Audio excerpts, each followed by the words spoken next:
आपल्या वाणीचं त्याचा भेद करू शकतो. पण रूप अवचर जी भूमी आहे तिथं भेद केले जात नाही, अजिबात तिथं भेद केले जात. मग रूप अवचर भूमी म्हटल्याच्या नंतर कशाला म्हटलं जातं की जे तुम्ही ध्यान करता,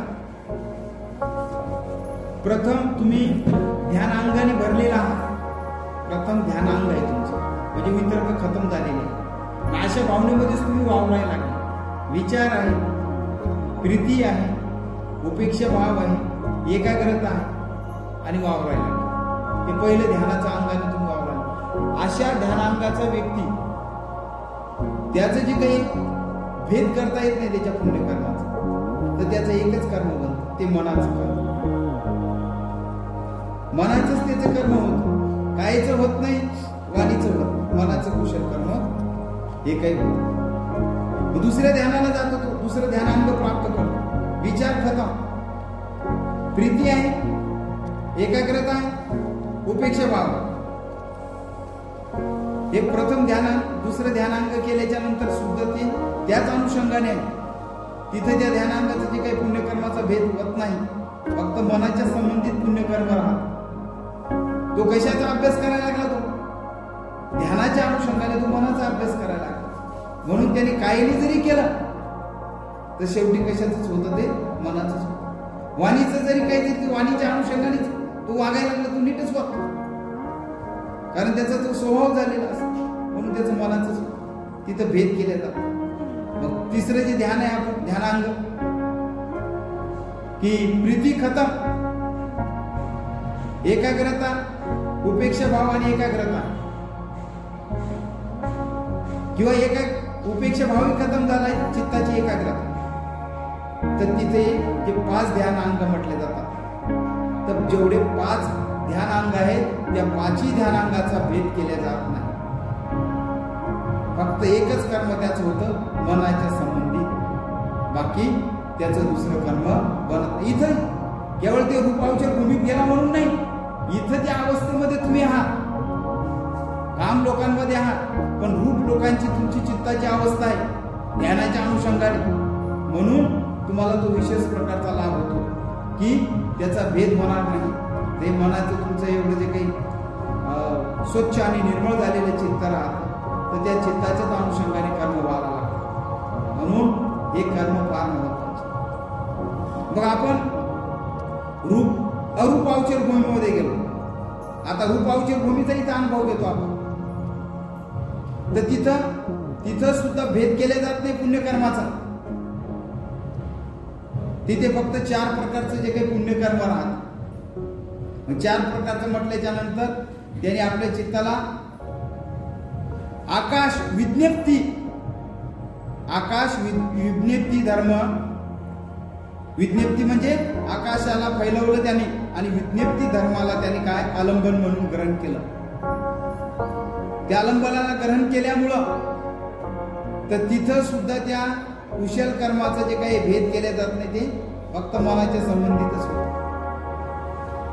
विज्ञान विज्ञप्ती धर्म, त्याने जो काही विज्ञान आहे, विज्ञानाला अनंत विज्ञान केलं. हे विज्ञप्ती धर्माला आलंबन त्याने ग्रहण केलं. आलंबन त्या विषयाला, विज्ञानाच्या सोबतच ते आहे चित्त. म्हणून त्याचा तिथं भेद केला जात नाही. अकिंचन येतं ना, अकिंचन म्हणजे काहीच नाही.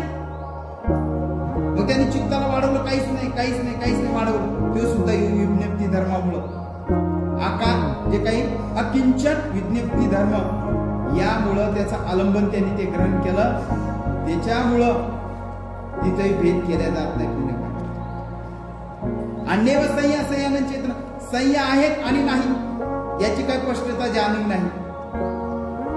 मग नेव संय्या एतन जे काही विज्ञप्ती, नेव संय्या विज्ञप्ती धर्म याचं आलंबन त्यांनी ग्रहण केलं चित्ता. आलंबन म्हणजे त्या विषयाला ग्रहण करून तो वावरायला लागला. इथंच याच काम लोकांमध्ये पण चित्ताची अवस्था बदललेली आहे. चित्ताची अवस्था कोणती आता तुमची? काम लोकांची चित्ताची अवस्था नाही. चित्ताची अवस्था अरूप लोकांची जी काही चित्ताची अवस्था आहे का, कारण की रूपाचं त्याने अतिक्रमण केलं. रूप तर आहे, दिसायला लागलं, त्याने चित्ताच्या अनुषंगाने अतिक्रमण करून टाकलं, वरती जे ध्यान करायला लागलं आणि त्या ध्यान अवस्थेमध्ये तो आहे, तर तिथं पुण्यकर्माचा अजिबात भेद केला जात नाही, ते फक्त मनाच्या संबंधित. म्हणून आपण जे काही आता वर्तमान काळामध्ये आहोत, या कामाच्या भूमीमध्ये तुम्ही जेवढं पुण्यकर्म करसाल तर त्याचं काय होईल, त्याचा भेदच केला जाईल तुमचा. तुम्ही वाणीच्या अनुषंगाने पुण्यकर्म करा का मनाच्या अनुषंगाने का चित्ताच्या अनुषंगाने, याचा भेद केला जाईल. मग आपल्याला काय करायचंय, भेद होऊ नये म्हणून आपल्याला काय केलं पाहिजे, ध्यानाचा मार्ग आपण चांगल्या पद्धतीने हाताळला पाहिजे, तरच त्या पुण्यकर्माचा भेद होणार. तुम्हाला वाटते का भेद झाला पाहिजे? भेद होणं म्हणजे काय झालं, त्याचे भेद झाला तर तुमचं केवळ चित्त या अनुषंगाने पुण्यकर्म व्हायला लागतं. मग आपला जे काही चित्त चंचल आहे, एकाग्रता नाही, आणि आपण पुण्यकर्म करायला लागलो, कोणतंही पुण्यकर्म करत आहे कायच्या मनाच्या अनुषंगाने, आपल्या वाणीच्या अनुषंगाने, तर तसंच ते घडायला लागतं. तुम्हाला सातत्याने हे पुण्यकर्म करायचं. मग आता पुण्यकर्माचं तुम्ही काय आता भोजनदान घ्यायला लागले, संघपालजींना तुम्ही भोजनदान देत आहात किंवा इतर भिक्खूंना तुम्ही भोजनदान देत, तर तुम्हाला फळ मिळतं काय? कधी फळ मिळतं तुम्हाला? फळ कधी मिळतं? कोणतंही पुण्यकर्म तुम्ही करायला लागले तर तुम्हाला फळ कधी मिळतं? हा, कधी फळ मिळायला लागलं तुम्हाला? मी काय म्हणत आहे, तुम्हाला फळ कधी मिळतं? नाही नाही नाही नाही नाही, कर्तव्य म्हणलं तर तुमचा विश्वासच नाही. तुम्ही फक्त काय करायला लागले मग की भंतेजीला ऐका, तुम्ही सहाय्यक व्हायला लागले, जसं मदत करायला लागले एकमेकाला, तसं मदत करायला लागले का आम्हाला? तुमचा विश्वासात्मक ज्ञान तुम्ही हे या पुण्यकर्मामुळे काय व्हायला लागलं, आपल्याला पुण्य मिळणार आहे हा विश्वास पाहिजे तो तुमच्यामध्ये. हे काय म्हणतो, जो आता मग तुम्हाला काय, जोपर्यंत आपण कोणतेही पुण्यकर्म करा ते विश्वासात्मक करा. तुम्ही भोजनदान देता, तुमचा विश्वास आहे की याने पुण्य मिळणार आहे, त्या विश्वासात्मक क्रियेतून जर तुम्ही केलं तरच ते काय होईल की त्याचा लाभ होईल. म्हणून आपण म्हणतो ना की मी हे जे पुण्यकर्म करीत आहे, मी माझ्या पुण्यकर्मासाठी करत आहे, हे जे दान देत आहे हे माझ्या पुण्यकर्मासाठी. विश्वासात्मक पुण्यकर्म सुद्धा विश्वास फार महत्वाचा, बौद्ध धर्मामध्ये विश्वास. मग याचा लाभ कधी होतो तुम्हाला? कधी होतो लाभ? हा, कधी? कधी बी कधी नाही, तत्काळ त्याचा लाभ होतो. तत्काळ तुम्ही करत नाही तिथे लाभ. इथं उष्ण काम नाही बौद्ध धर्मामध्ये. तुम्ही असं करतात असंच तुम्हाला लाभ होतो, पण त्याच्याकडे लक्ष नाही तुमचं. कसं, आता एखादी गोष्ट आपण त्याग केली तर आपलं चित्त किती प्रसन्न राहत, आपली काया किती प्रसन्न राहत, मोद निर्माण होतो ना. आणि देण्याच्या आधी हा मोद होता का? ही प्रसन्नता होती का? नाही. पण देण्याच्या नंतर हा तो भाव निर्माण होतो प्रसन्नतेचा. कायाची जे काय आपली इंद्रिय ते प्रसन्न होतात, कायाची इंद्रिय आणि मनाचं इंद्रिय आपले जे काही प्रसन्न, तत्काळ लाभ होतो. लोकांना हे सांगता येतं नाही, त्याला काय आता आम्ही तुम्ही दान द्यायला लागले, आम्ही कधी त्याचं स्पष्टीकरण देत नाही, कधी तुम्ही ते प्रश्न विचारत नाही, भंतेजी याचा लाभ कधी होईल हे कधी विचारत नाही, आम्ही कधी सांगत नाही. मग त्याच्यामध्ये काय झाला, माणूस हा झाला चंचल, म्हणजे त्याला वाटेल मिळेल तेव्हा मिळेल. अरे तुला सुरू झालं मिळणार तत्काळ, त्याचा धर्मच आहे, तो स्वभाव आहे. मग त्या कर्माला काय म्हटले जाते? 7 दिवसाच्या आत याला फळ मिळतं. त्याला काय म्हटले जाते की त्याला त्या क्रियेला जे काही म्हटलं जातं अहेतुक कर्म, 7 दिवसाच्या आत त्याचं फळ मिळतं. अहेतुक कर्म. मग अहेतुक कर्म चांगल्या गोष्टीच्या बाबतीतही घडतं आणि वाईट गोष्टीच्या बाबतीत घडतं. अहेतुक कर्म, अहेतुक कुशल कर्म, अहेतुक अकुशल कर्म, हे वेगळा भाग आहे. पण तुम्ही जे पुण्यकर्म करायला लागले त्याचा तत्काळच तुम्हाला लाभ होतो. आणि जे काही आहे आपण चांगले कर्म केले तर अहेतुक पुण्यकर्मामुळे त्याचा आपल्याला तत्काळ लाभ. मग कोण कोणाला झाला भगवान बुद्धाच्या काळात? ऐका, ती जे काही दासी होती पूर्ण उपासक, पूर्ण त्यांनी सारीपुत्ताला जे काही दान दिलं त्याच्यामुळे तत्काळ त्याला संपत्तीचा लाभ झाला. तेच नाही, कवरिक नावाचा जो काही उपासक होता त्यांनी महाकश्यपाला दान दिलं, तत्काळ लाभ झाला.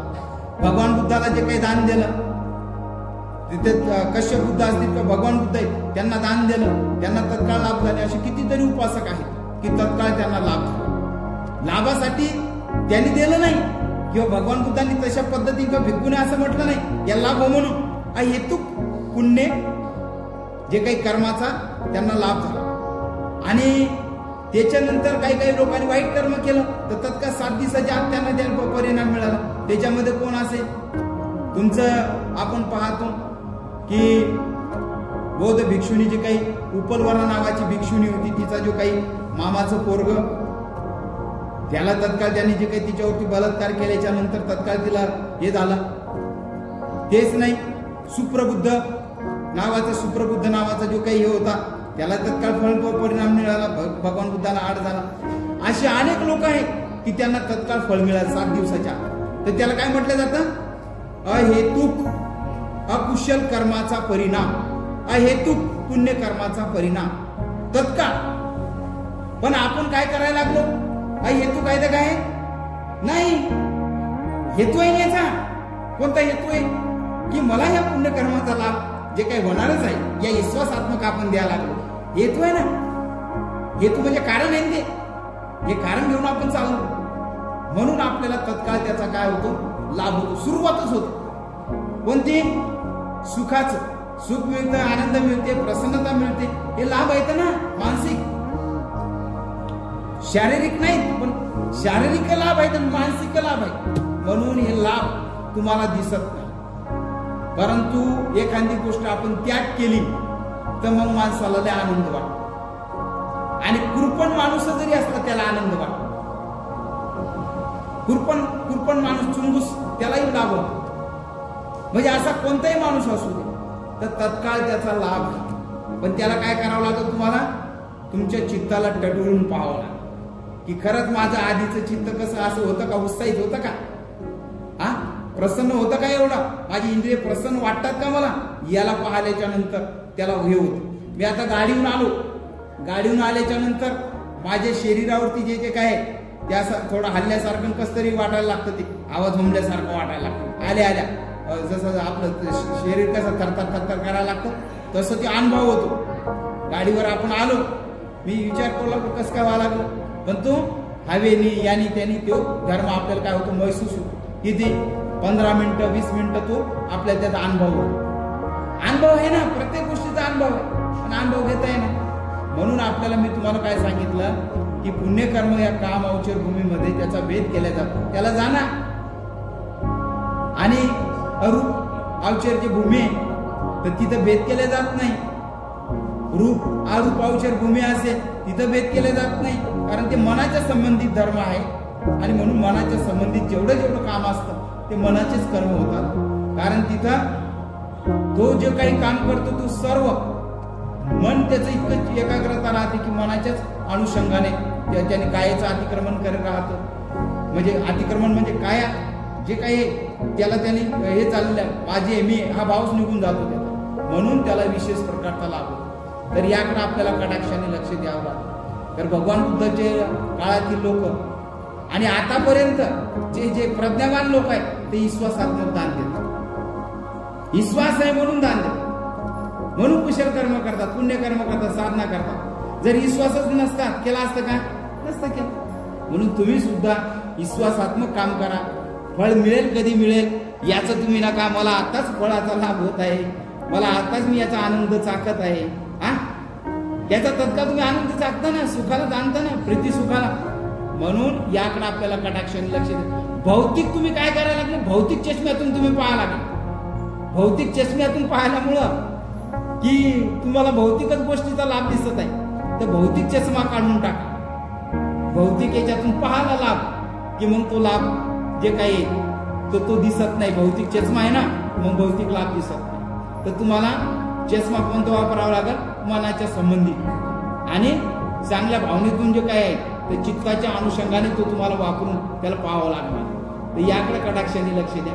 म्हणून बऱ्याचशा लोकांना मी विचारतो, आमचे ईशुदानंद बोधी होते, आम्ही बसलो काही उपासक लेणीवरती, या म्हणलं बनते आता या लोकांनी म्हणलं हे पुण्यकर्म केलं आता यांना कधी लाभ होईल?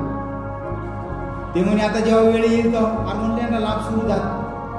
संयुक्त निकाय हे संयुक्त निकायमध्ये आलेलं आहे, मी जे तुम्हाला सांगायला लागलं माझ्या खिशातलं नाही. संयुक्त निकायमध्ये कारण मी म्हणले यांना आता या पुण्यकर्माचा लाभ यांना हे करताय ना, स्पष्टीकरण देत आहे ना. तर काय मी थोडा काचंब्यात होतो, मग मीच घेतलं आणि मी सांगितलं की तुम्हाला तत्काळ लाभ होतो. त्या बाईनं प्रश्न विचारला, एका बाईनं प्रश्न विचारल्याच्या नंतर त्याचं पाहा लागलो मी. प्रवचन तर करायला लागले, पण त्या गोष्टीवरती आपलं काय झालं पाहिजे? प्रकाश असला पाहिजे, समाधान झालं पाहिजे. म्हणून भगवान बुद्धाच्या धम्मामध्ये प्रत्येक गोष्टीचं समाधान, तुम्ही जे जे काही करत आहात तर त्याचं जे काही भगवान बुद्धांनी स्पष्टीकरण दिले, फक्त त्याला आपल्याला उघडून पाहावं लागते, खोलून पाहावं लागतं, जाणून पाहावं लागतं. तर आपल्या त्याच्यावरती काय होतं? अरे बरोबर आहे, भगवान बुद्ध जे सांगतात ते खरोखरच आहे. आणि त्याचा अनुभव तुम्हाला होतो, पण त्याचा अनुभव जरी झाला पण त्याचं स्पष्ट आकलन होईना. तुम्हाला अनुभव झाला पण आकलन होईना ना, स्पष्ट त्याचं प्रकटीकरण होईना. म्हणून काय व्हावं लागलं की तेवढं तुम्हाला सांगता येईना, अनुभव होतो परंतु त्याला शब्द नाही आणि प्रगटीकरण. तर यासाठी आपल्याला थोडं कटाक्षाने लक्ष द्या आणि सातत्याने जेवढं होईल तेवढं आपल्याकडून यथा प्रसंगानुसार कुशल कर्म करत राहा. आणि कुशल कर्म हेच आहे, रोज वंदना घ्यायला लागले, तुम्ही सूत्रपठण करायला लागले, हे पुण्यकर्म आहे ना.